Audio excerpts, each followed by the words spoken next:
Ya, sebelum kita ke Prof. Wiwi dan juga ke Mbah Tejo, kita beri kesempatan dulu ini para pemilih pemula kita untuk kemudian bisa terlibat dalam diskusi kita kali ini. Silahkan, ada yang ingin bertanya? Baik, Assalamualaikum warahmatullahi wabarakatuh. Saya mau bertanya kepada Prof. Wiwi dan Bang Habibur Rahman. Ini pertanyaan yang berkaitan, Prof. Pertama, saya perkenalkan, nama saya Satria Tulus dari Universitas Muhammadiyah Jakarta. Untuk Prof. Wiwi, saya bertanya terkait respon, terkait apa yang disampaikan Bung Roy dan Bung Hakim terkait kecurigaan, distrust akibat ada 3 mic yang tertempel di telinga cawapres kita Gibran Rakabuming Raka. Kemudian untuk Bung Habibur Rahman, ada pertanyaan juga, distrust ini, kecurigaan ini sudah muncul dari awal. Dari awal dia mendapatkan gelar sebagai cawapres, Hakim MK Anwar Usman pun dicopot karena melanggar kode etik berat. Sabta Karsa Hutama, dia tidak independen, dia dicopot atas deklarasi yang sudah disampaikan Hakim MK di tanggal 1 Desember 2006, itu MKRI nomor 9 tahun 2006.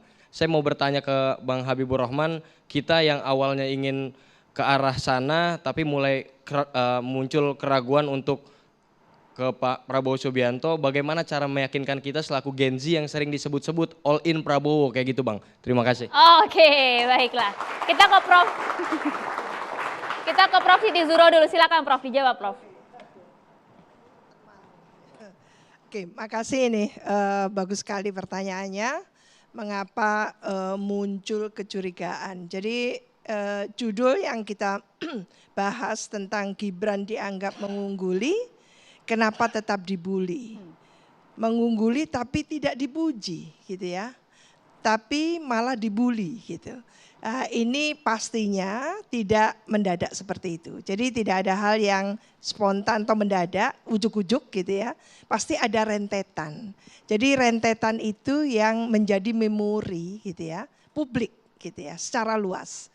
Bagaimana Gibran muncul, melalui mekanisme proses seperti apa, lalu di situ ada perdebatan yang luar biasa polemik tentang munculnya Gibran karena ada MK, ada MK gitu kan.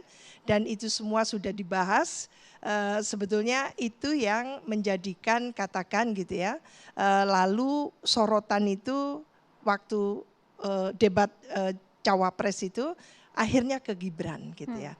Dilihat, coba kalau yang mic-nya 5 tadi itu, 5 apa 3 ya? 3, banyak, itu ada di Pak Mahfud gitu ya. Seandainya ada 3 tadi itu di Pak Mahfud, enggak ada yang curiga. Enggak ada yang curiga. Tapi begitu ada yang aneh sedikit saja, karena sorotan itu tajam ke Gibran. Ini kenapa anak kok muncul menjadi cawapres? Padahal Solo belum selesai. 2 tahun kan gitu. Mungkin pertanyaannya seperti itu. Saya membacanya gitu ya. Sehingga ketika Mas Roy itu menemukan seperti itu menjadi perdebatan. Lah dalam demokrasi trust building itu wajib. Jadi membangun kepercayaan publik itu menjadi hal yang sangat penting, signifikan gitu ya. Karena sekali tidak dipercaya, itu sekali lancung ke ujian gitu ya. Sekali tidak dipercaya itu parah ya. Jadi terus menerus akan ditagih kepercayaan tadi itu. Nah ini yang membuat memang posisi Mas Gibran yang seperti penilaian ya. Pasti ya kayak paslon nomor 3 dalam hal ini tadi Mas Ciko mengatakan enggak hebat-hebat amat gitu. Lah jadi suara itu tidak tunggal. Saya tidak mengatakan satu, tunggal, tidak tunggal. Penilaian itu sangat variatif gitu ya, sangat variatif dan ini yang menyebabkan tentunya orang muda jangan sampai terstigma karena apa performance gitu ya Mas Gibran yang menimbulkan gitu tidak bangga mereka itu kepada Mas Gibran. Maka yang harus ditampilkan oleh Mas Gibran adalah kejujuran. Saya senang kalau dia sangat flowing, sangat artikulatif gitu, tidak ada masalah. Tapi tadi itu substansinya, bukan sekedar etes ngomong gitu ya, tapi substansinya ada enggak? Kalau kemarin bagaimana Prof menurut Anda? Pertanyaan yang berkualitas itu adalah pertanyaan yang tidak berhenti di tengah jalan. Pertanyaan itu tidak boleh menggantung. Pertanyaan itu harus full stop, titik, sampai titik. Kemarin kurang Jadi jelas. kalau saya tanya ke katakan Mas Roy, Anda tahu SDSB ini sudah diberhentikan. SDSB yang saya maksudkan adalah bagaimana mengenai itu tentang itu menurut Anda. Lah itu selesai sampai selesai. Jadi bukan hanya bertanya tentang singkatannya, bukan. Untuk RI1, RI2, ini pemimpin loh ini, nasional. Jadi bukan tanya tentang singkatan, bukan. Tapi kedalaman dari singkatan itu berkaitan dengan tema tentang ekonomi. Karena Mas Gibran ini ahli tentang ekonomi gitu kan, paham gitu ya, sudah wali kota dan sudah mengeksekusi berbagai program, maka pertanyaannya itu detail. Jadi diberikan satu prolog seperti itu dulu, baru bertanya, what do you think? Kan gitu, apa pemikiran Anda? Lah ketika kita menyaksikan, dia pun tidak tahu kepanjangannya dan masih melihat apa ini tadi itu ya SG apa? IE. SGIE gitu ya. Itu dia masih melihat dan menerjemahkan itu juga melihat setiap kosakatanya. Lah itu artinya dia sendiri tidak fasih masih kan gitu. Ketika kita bertanya sesuatu kita sendiri tidak fasih, ini bumerang untuk kita gitu ya. Bang Habibur Rahman sekaligus menjawab, mengembalikan rasa kepercayaan kepada Gen Z. Jadi gini, pertama soal putusan MK dan MK-MK. Saya pikir publik sudah banyak mengikuti ya, membaca putusan MK-MK. Bahwa dalam putusan MK-MK itu ada dua hal. Yang pertama terkait tidak mundurnya Pak Anwar Usman. Yang kedua soal tuduhan adanya intervensi. Jadi berkaitan Mbak, tidak mundur karena akibatnya menimbulkan terjadinya intervensi dari luar terhadap MK. Yang tidak mundur dulu kita bahas ya, bahwa ternyata setelah putusan itu di-upload ya, publik mengetahui lalu mencek apa yang disebut pelanggaran azas, melanggar azas benturan kepentingan, Pak Anwar Usman tidak mundur. Ternyata itu sudah dipraktekkan oleh Pak Jimli Asidiki sejak beliau memimpin MK sendiri. Jadi orang yang menghukum sudah mempraktekkan hal tersebut ya. Karena ketika itu beliau beberapa kali dalam hampir semua edisi pimpinan MK menguji pasal-pasal yang ada kaitannya dengan diri mereka. Bahkan seorang Saldi Isra menguji sendiri pasal yang menguntungkan dirinya sendiri. Nah ini publik mengetahui. Lalu yang kedua soal akibatnya, karena nggak mundur disebut mengakibatkan intervensi. Tidak ada satu bukti pun, tidak ada satu saksi pun, tidak seorang hakim konstitusi pun, tidak satu lembar dokumen pun membuktikan adanya intervensi dalam perkara nomor 90 tersebut. Lalu ada dua putusan MK yang diputus oleh 8 hakim MK tanpa Paman Usman. Ya kan ya. Putusan 141 ya, mengatakan bahwa ada 3 poin yang penting menurut saya. Pertama, dalil pemohon ya kan untuk menguji kembali konstitusionalitas pasal 169 huruf Q tidak dapat dibenarkan karena dalil tersebut dianggap sudah benar. Yang kedua, dalil pemohon bahwa terjadi intervensi ya yang membuat ketidakpastian hukum, nah itu dalil ketiganya tidak dapat dibenarkan. Ini produk 8 hakim MK tanpa Anwar Usman. Lalu putusan MK yang terbaru minggu lalu 131. Ini menguji nggak ada kaitan dengan pasal 169 tapi menguji pasal 17 Undang-Undang Kekuasaan Kehakiman. Jelas disebutkan di situ bahwa yang namanya erga omnes ya kan ya, bahwa karakteristik perkara di MK yang mengadili hal ihwal terkait kepentingan semua orang ya, membuat yang namanya benturan kepentingan menjadi tidak relevan di MK. Ya. Jadi ada 3 hal hanya tersebut. MK-MK ya, Bang ya. tadi disampaikan. Ya makanya itu kalau soal MK-MK. Jadi nggak apa-apa teman-teman baca lagi putusan MK-MK baca, putusan kalau putusan nomor 90 udah baca ya, MK-MK baca, putusan 141 dibaca, putusan 131 yang 2 terakhirnya tanpa adanya Paman Usman. Bulat dinyatakan demikian, nggak ada dissenting, nggak ada concurring. Ya, jadi di situ sudah sangat jelas bahwa klaim dari kompetitor ya biasalah ya. Kita hormati namanya usaha ya Pak Jazilul Mohon maaf, saya berempati dengan posisi kawan-kawan ini kan, sudah segala macam upaya dilakukan, survei nggak naik-naik ya Waduh. apa-apa. Main ke sana ke sini ya silahkan saja, ya kan. Tapi kok logikanya saya menanggapi Prof. Wiwi, ya kan ya. Kalau ini namanya distrust, saya kembali kepada apa yang disampaikan Pak Prabowo, ya.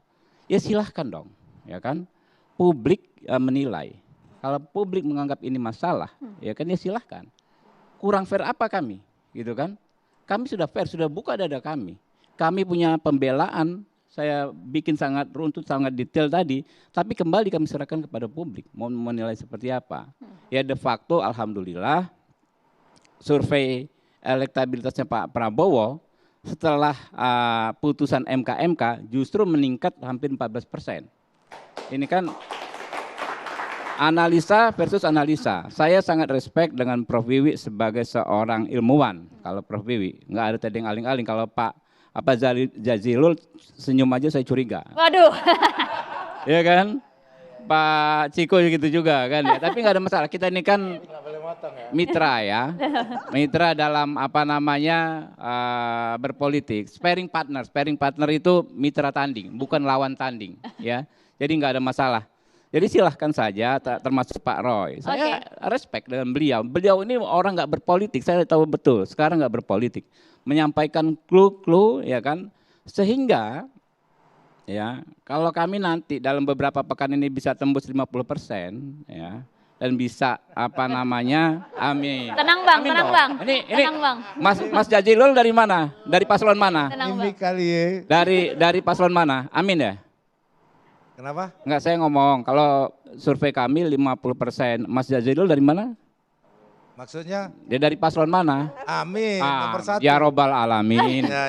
Iya. Realistis gak Bang? Iya, jadi Itu gini. bahasa anak mudanya mimpi kali Ya, ya. jadi gini, ya. Karena berdasarkan Kak. survei tadi.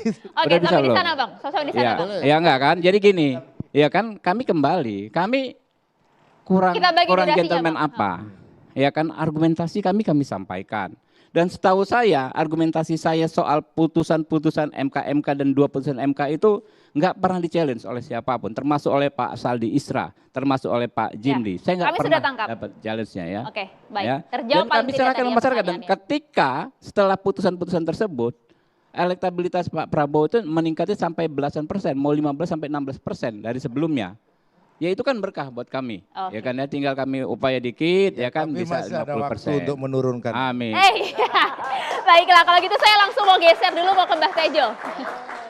Mbah Tejo. Aku cuma ngomong satu hal aja, itu Singkat, soal singkat. Mahkamah Konstitusi tadi. Saya mengerti apa yang dirasakan oleh teman-teman mahasiswa. Sebenarnya basically itu bukan soal putusan MK maupun putusan MK karena rasa keadilan di masyarakat itu tidak selalu berbanding lurus dengan hukum, ya kan? Nah, seperti dikatakan oleh Pak Jazilul tadi, Nepo Baby itu bukan putusan hukum. Nepo baby itu adalah pandangan masyarakat, pandangan umum, pandangan dunia terhadap seorang anak presiden yang dipaksakan untuk maju sebagai calon wakil presiden untuk dipenuhi persyaratan-persyaratan dalam usianya Oke, yang sampai sebenarnya sana, belum sampai di situ. Nah ini adalah tidak apapun putusan MK-nya, apapun Pak Anwar Usman tidak dicopot misalnya, tetap aja akan muncul yang namanya kata-kata Nepo baby. Nah ini adalah omongan-omongan di Gen Z kan, ya kan. Dan ini Nepo baby itu bukan sebutan yang iri-iriannya orang tua, justru iri-iriannya anak-anak muda terhadap anak muda lain yang ada orang dalam untuk ikut kontestasi, itu Ya, kan. Tadi sudah dijawab oleh Bang Nggak Habibur dikit. Rahman. Mohon maaf Bang, kita geser dulu. Persis. Kita geser Saya dulu, Bang. sepakat dengan senior saya ya Pak Ciko. Norma itu bukan di selembar kertas atau lembaran kertas putusan MK, tapi ada di hati dan pikiran rakyat. Karena itu, ketika ya kan 3 orang pemeriksa MK menyatakan Pak Jimli melakukan pelanggaran berat dan lain sebagainya, tidak menghalangi pertumbuhan elektabilitasnya Pak Prabowo dan Pak Gibran. Karena oke. norma ada di hati dan pikiran rakyat. Rakyat yang menentukan ya. Kalau gitu kita coba tanya dulu ini yang juga followersnya banyak nih Mbah Tejo ya. Mbah Tejo, kalau kita melihat debat cawapres kemarin Mbah, ibarat Saya nggak melihat. oh, enggak. Dua-duanya saya nggak melihat. Karena bagi Waduh. saya debat hanya bisa ditonton oleh orang yang nganggur. Saya nggak nganggur, saya waktu yang pertama syuting, waktu yang kemarin saya lagi dalang di Banda Aceh. Gitu. Jadi, yang kedua, orang Indonesia harus diakui nggak bisa debat. Itu keluhan para sutradara. Coba cek sutradara film. Jadi kalau kita arisan gini ya, arisan ngobrol-ngobrol, begitu sudah ada yang dari ibu-ibu aja, Assalamualaikum, jadi formal, langsung jadi formal. Dialog di sinetron, kamu dari mana? Iya, padahal kamu dari mana? Gak casual. Katanya kita masih mau 7 kali demokrasi, kalau pemilunya bagus harus 7 kali lagi baru matang, mature demokrasi. Nah kalau debat menurutku kita masih perlu waktu, karena pasti formal Pak Roy. Terus ngomong soal Pak Jas tadi, kenapa kok itunya ke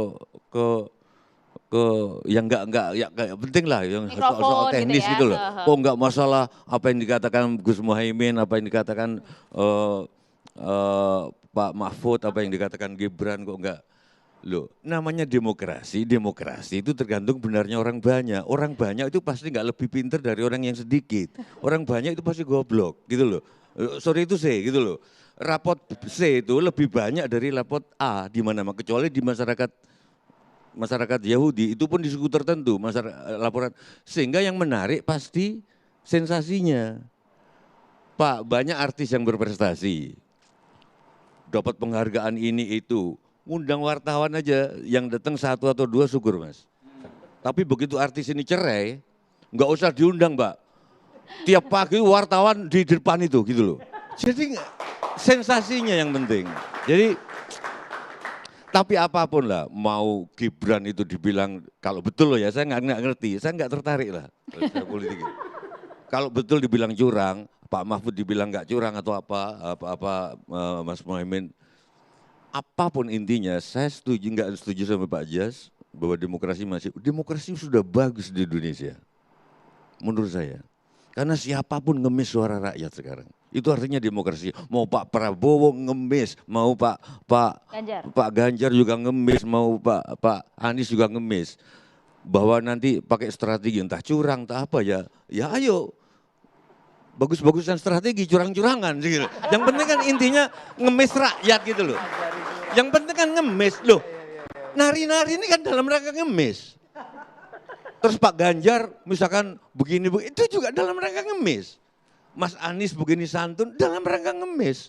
Artinya demokrasi ada. Karena para calon pemimpin ngemis ke kita. Oke. Gitu loh. Mbak Tejo, Gitu. ya, kalau tadi Anda sampaikan nggak nonton karena nggak tertarik. Tapi sebenarnya esensi atau filosofi debat di bayangan Mbak Tejo atau mungkin juga di masyarakat kita itu seperti apa Mbak Tejo? Kalau kita waktu mahasiswa itu sering pacaran, biasanya yang banyak pacarnya juga debat biasanya gitu loh. Gitu loh. Jadi udah lagi debat. Saya gini, kenapa saya mau datang ke sini? Saya mau ngomong bahwa aku nggak nonton debat gitu loh. Kalau kamu mau nonton debat yang ketiga, nganggur lah, jadi orang nganggur. Jadi ada waktu untuk nonton. Aku nggak ada waktu gitu loh. Iya, jadi tapi enggak, sorry jangan tersinggung. Tapi maksud saya begini. Saya nggak nonton debat, tapi saya nonton komen-komen tentang debat. Itu dia. Problemnya sekarang Prof, komen mana yang saya ikutin sekarang. Ya, itu dia. Karena setiap pendapat itu harus ditelusuri ini siapa yang ngomong. Padahal siapa yang ngomong omongan A itu tergantung dia ikut siapa, dapat apa, dia ikut siapa, jadi apa, dapat apa. Jadi pada si A ya Gibran bagus gitu loh. Pak Ganjar Pak Mahfud bagus gitu loh. Pak Amin bagus juga. Tapi jangan tersinggung ya. Tapi nomor 1 kita. Enggak, artinya dia ikut siapa, jadi apa, dapat apa, belum tentu duit. Ikut Pak Cai, ikut Gus Muhaimin. Mungkin nggak jadi apa-apa gitu loh. Mungkin nggak dapat duit tapi dapat kebanggaan. Makanya bisa membela. Saya tuh susah tunjukkan orang yang kayak aku lah, kayak aku ngomong apa karena aku nggak ikut siapa-siapa, nggak jadi apa juga nggak dapat apa-apa gitu loh. Tapi Pak, Ya, tapi kan saya nggak ikut, tapi kan boleh lah. Sampean ikut siapa? Nggak ikut apa namanya? Jadi apa? Ya nggak jadi apa-apa. Dapat apa? Nggak dapat apa-apa. Makanya kan dia ngomong. Loh lah ya, Ya. cuman kan kita sebagai masyarakat Mbak, boleh kan kita mengingatkan kalau kita tuh gak pengen yang menang nanti tuh curang gitu loh. Iya kan? Namanya Jangan pemimpin dunia itu kenapa raja itu pakai mahkota? Di filosofinya sejak zaman Yunani untuk menutupi kecurangan-kecurangan di kepalanya itu, gitu loh. Itu loh. Menarik